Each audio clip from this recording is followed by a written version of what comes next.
एक राधेश्याम नामक युवक था। स्वभाव का बड़ा ही शांत एवं सुविचारों वाला व्यक्ति था। उसका छोटा सा परिवार था जिसमें उसके माता पिता, पत्नी एवं 2 बच्चे थे।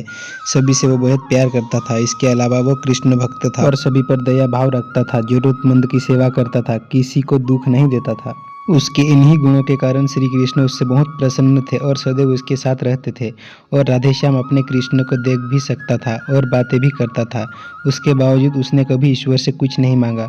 वो बहुत खुश रहता था क्योंकि ईश्वर हमेशा उसके साथ रहते थे, उसे मार्गदर्शन देते थे। राधेश्याम भी श्री कृष्ण को अपने मित्र की तरह ही पुकारता था और उनसे अपने विचारों को बांटता था। एक दिन राधेश्याम के पिता की तबीयत अचानक खराब हो गई। उन्हें अस्पताल में भर्ती किया गया। उसने सभी डॉक्टर्स के हाथ जोड़े, अपने पिता को बचाने की मिन्नतें की, लेकिन सभी ने उससे कहा कि वो ज़्यादा उम्मीदें नहीं दे सकते हैं और सभी ने उसे भगवान पर भरोसा रखने को कहा। तभी राधेश्याम को कृष्ण का ख्याल आया और उसने अपने कृष्ण को पुकारा। कृष्ण दौड़े चले आए। राधेश्याम ने कहा, मित्र तुम तो भगवान हो, मेरे पिता को बचा लो। कृष्ण ने कहा, मित्र ये मेरे हाथों में नहीं है, अगर मृत्यु का समय होगा तो होना तय है।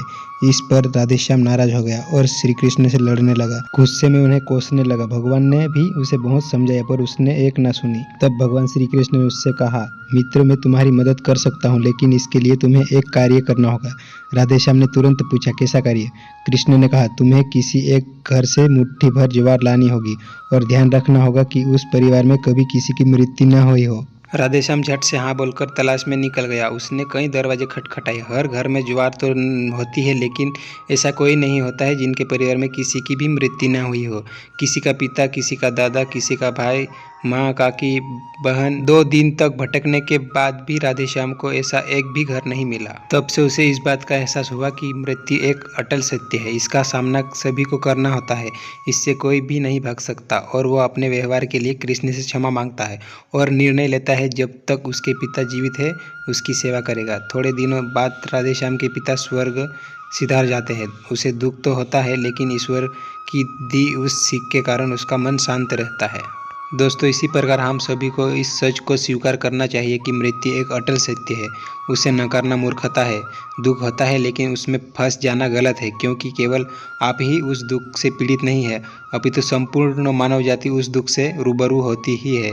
ऐसे सोच को स्वीकार कर आगे बढ़ना ही जीवन है। कई बार हम अपने किसी खास के चले जाने से इतने बेबस हो जाते हैं कि सामने खड़ा जीवन और उससे जुड़े लोग हमें दिखाई ही नहीं पड़ते। ऐसे अंधकार से निकलना मुश्किल हो जाता है। जो मनुष्य मृत्यु के सत्य को स्वीकार कर लेता है उसका जीवन भार विहीन हो जाता है और उसे कभी कोई कष्ट तोड़ नहीं सकता है। वह जीवन के हर क्षेत्र में आगे बढ़ता जाता है। तो दोस्तों, कैसी लगी आप लोगों को ये कहानी? अच्छी लगी तो लाइक, शेयर और चैनल को सब्सक्राइब जरूर कर लेना। मिलते हैं नेक्स्ट वीडियो में। तब तक के लिए जय हिंद, जय भारत।